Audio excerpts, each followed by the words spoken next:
So Matignon says I'm going to go in. The Rage Nimbus forces the attack, and it's gone. So Matignon. Oh, and a venerated teacher and a Skywatcher Adept. That quickly gets leveled. And so Matignon says, and now I'll untap again. Thanks. You tapped out? Oh, you didn't get an untap still. That's a shame.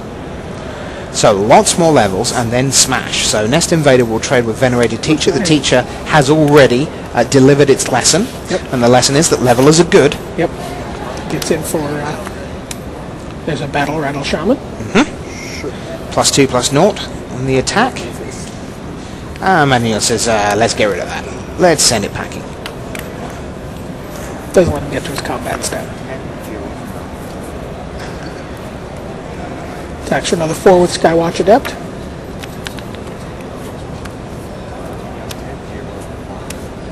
There's a Zulaport Enforcer, which quickly gets up to 3/3.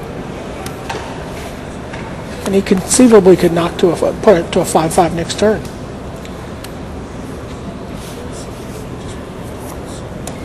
Oh, there's a Palaka Worm.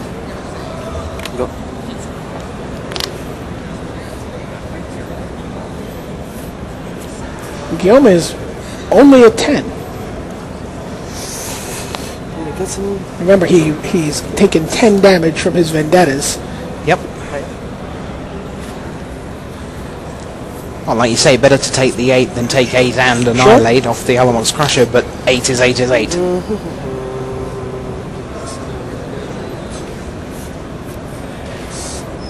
So he's gonna say, "Do you have something?" Let's pump into Oblivion. Attack for 9. What do you have? Yep. What does Andrea have? Here we go. This is the moment. Whatever he has, he didn't have it before he drew his card for this turn. And he shakes the hand. And Guillaume Matignon will advance to the Pro Tour San Juan final by 3 games to 2. That was a... we're going to swing right back over and take a look at Paulo's match. So in that game... Against Noah Swartz. Noah Swartz has... Guillaume Matignon with a big smile. Noah Swartz has Time of Heroes in play. He has Merfolk Sky Scout. You can see at the bottom there, which is I had a Spy Patrol and a Champion Drake with Hyena Umbra. Yep, and on Paulo's side, there's Guard Duty that Noah has put on the Bloodthrone Vampire. He has Null Champion, couple of tokens, the Wild Heart Invoker, which frankly seems to have been practically everywhere in this top 8. Everywhere you look, it's the 4/3 that gives +5/+5 and Trample. And I believe the life totals are somewhere in the region of 17 to Noah and 11 to Paulo. That was the last I heard, but we'll confirm with Rashad Miller down on the floor that that is the case very shortly. And we'll bring that to you. It's now 13-11 as Paulo casts Undo Giant and goes in search of Swamp. Goes into play tapped. So one of these two will face Guillaume Matignon in the championship match. France has another Pro Tour finalist, and it is not one you would necessarily have thought at the start of the weekend, but he was the #1 seed coming in, and he has made it to the championship match. Vendetta on the head of Spy Patrol. Feels like we've said Vendetta a lot as well in this stuff. There were a bunch. Yep. And Leaf Arrow, go away. DeRosa can see his first individual Pro Tour finals, and he is... he's acting quickly. Indeed he can. So Noah, 5 mana. Time of Heroes. No heroes in sight. No. Totem Guide Heartbeast. McKindy Griffin. There's Noah's hand. Flip. Flip. Flip. Flip. Is his Pro Tour life ticking away, and is Paulo Vida Dama de Rosa closing in?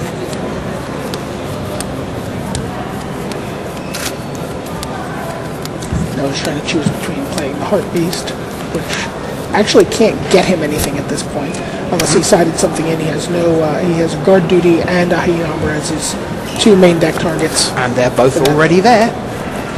So does he want the 5 toughness, or does he want the 2/4 flyer? Well, Paulo is at 7, has already used a Leaf Arrow, Not that that would kill the McKinney Griffin anyway. And just checking, put you to 5. So there's the Heart Beast. And I'm not even sure he's going to bother to look. Do I have anything else? I haven't got anything, so why don't we just say it's your turn. So back we go to Paulo. 3 cards in hand. Again, he's down to 5. Wants to avoid Game 5. He came through in Game 5 against Josh Utter-Leighton, but he will not want a Game 5 here. He wants to get to that final. I know he really is just trying to get to Game 5 here. He just wants one more. Yep, we'll worry about Game 5 once we get there. Let's just try and get there. So his t-shirt says Real Men Knit. He's trying to see if he can stitch together some sort of plan here. Oh boy. Yeah, well, you've uninspired me. Yeah. And his brother Ben in the front supporting his brother. They're a close-knit family. 1-1.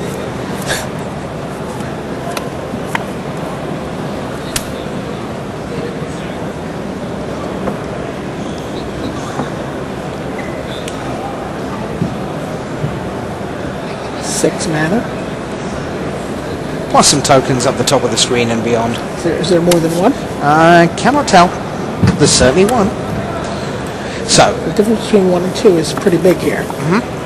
There's one. Yeah. Thank you, Rashad. Yeah.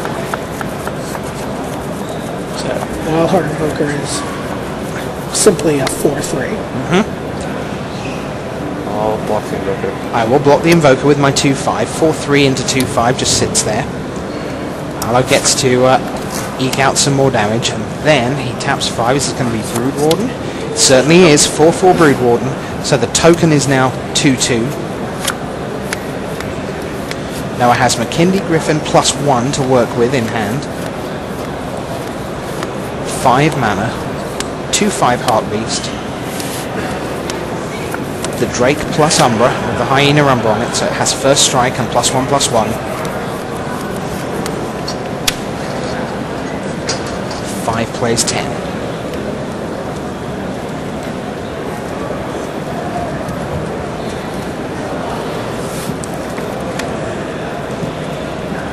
One more mana from Paulo, and it's all academic. Yep, because that Invoker will go live. And it will be gigantic. Or something will be gigantic.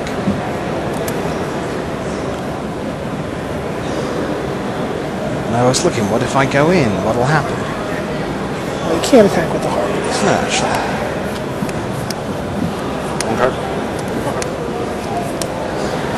Paulo only has 1 card, but the reality is Paulo only needs 1 card. It's an Enclave Cryptologist in hand, sitting with the McKinney Griffin.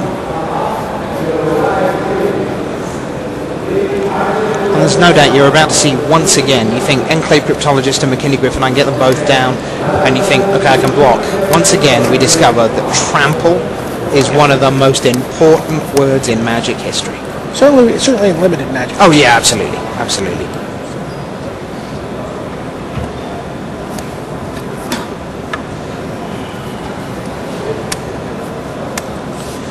Yep, that's what he does. He empties his hand, runs them both out.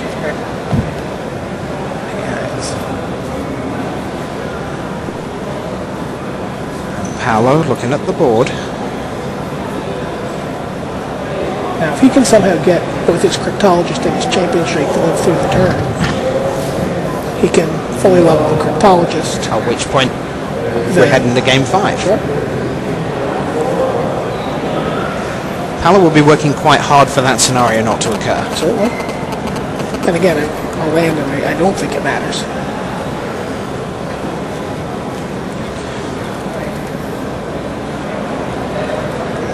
So Noah is doing the math. What do we think, Ben? Is he in trouble? Yeah, he's in trouble, possibly, says Ben. He might be in trouble. Is there a... Where did he just get another token from?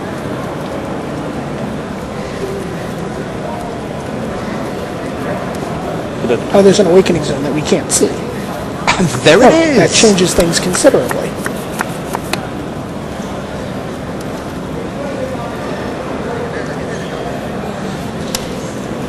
So Paulo now has to do the math. +5 and trample to something. At the very least, he needs to get some of those creatures off the board so that Noah cannot untap and level up to the point where the champion's Drake becomes game over. Because it's currently 2-2, it would become 5-5. So leveler plus Drake equals game over if they can both live.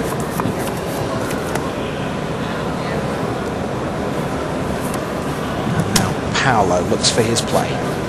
Attack. Yeah. When in doubt, comma, and there you see it.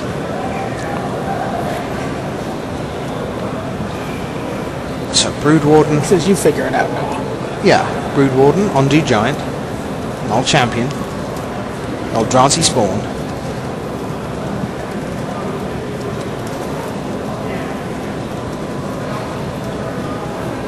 And then 5 men sideways. Potential 4 blockers. But Noah will just be wanting to keep those 2 at the bottom of your screen alive.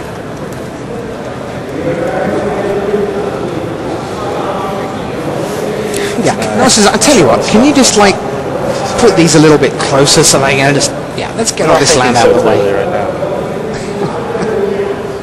Let's play with some cards.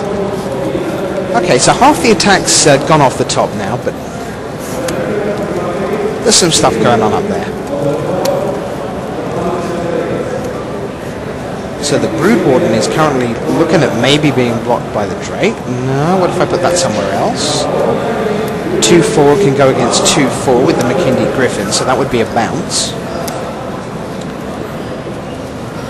The Champion's Drake would not die itself because only the Umbra will fall off, courtesy of the Totem Armor ability. So that potentially blocks the Brood Warden. Cryptologist gets in the way. He's letting a 2/2 token through currently. Which is down in there. 2/5 Heartbeast goes against the 4/3 Wild Heart Invoker. He's trying to see if he can somehow manage to keep his Cryptologist alive. He's at 10.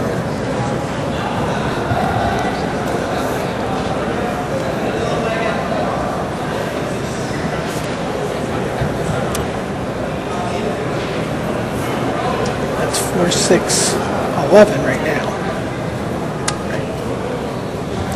So this is one of those times where you'd like to take a timeout, go and sit down with your coach, script out the play, go through the permutations, come back in about an hour and a half. This is still 10 coming through here with trample, right?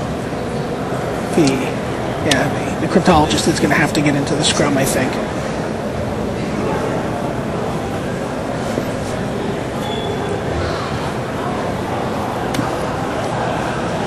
I think that absorbs his damage a little better if he puts the McKinley Griffin over there. Is this deck chairs on the Titanic, or is there a way out of No, this? there seems like there might be a way out of this. Zvi is sitting on the edge of his chair watching it.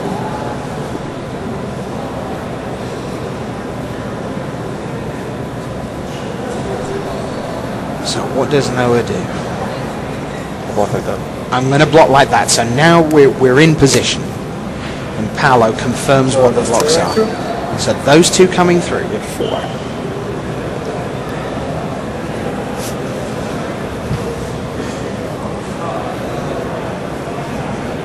So